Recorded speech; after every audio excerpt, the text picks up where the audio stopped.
All right guys, so we're coming in with a new segment called Alex Money, Time for School. We're getting lots of questions through our DMs on the various socials, and as much as I would love to answer them one by one, it's getting a little bit overwhelming. So instead, we're gonna do these weekly segments now that run you through a little bit of the basics of what you guys are trying to understand and some of the questions that we're getting asked.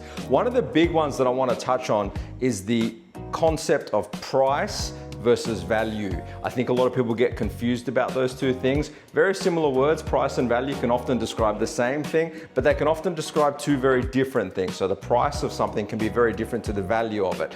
In land especially, it's something that you need to get your head around. So for my money, what I've always seen is that there is an inverse relationship with price and square meterage as the size of land increases. So what I mean by that is, if you're looking to buy 500 square meters of land, selling for around about the $500,000 mark, we're just using these as broad figures. So $500,000 for 500 square meters of land, that means that your per square meter rate is $1,000, okay? So 1 square meter of land is costing you $1,000.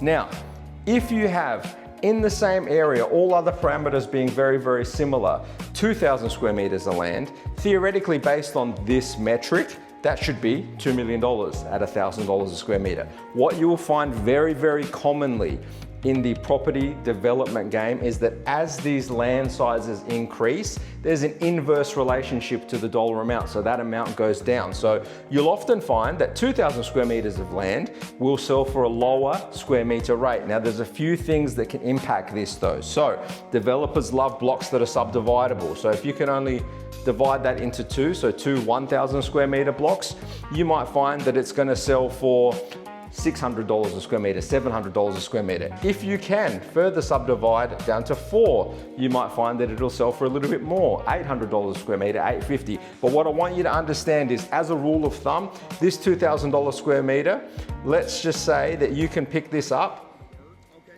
for 1.5 million, all right? So one of these 500 square meter blocks, 500K.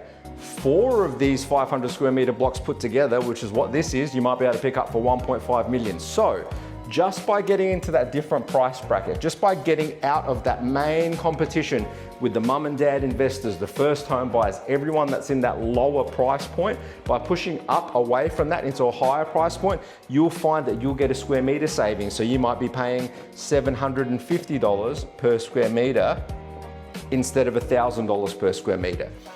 Why that's important to understand is, touching on another topic that I've spoken about before, is partnerships. When it comes to investments and development opportunities in particular, that's one thing that I've leveraged a lot.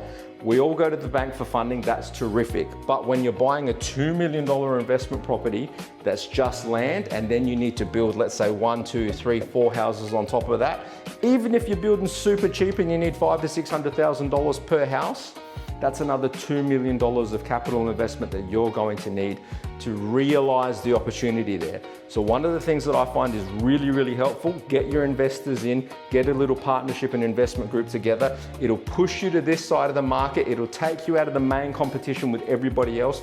You'll pick up some deals where you'll save on the front end, and that'll give you margin moving forward, because the cool thing about this is you're buying it at this price, but once you subdivide it into 4 500 square meter blocks, immediately you're back into this range at $1,000 a square meter. So if you did nothing else, if you just bought this block, subdivided it, and turned it into 4 500 square meter block, theoretically, you could take that back to the market and sell it at that rate there.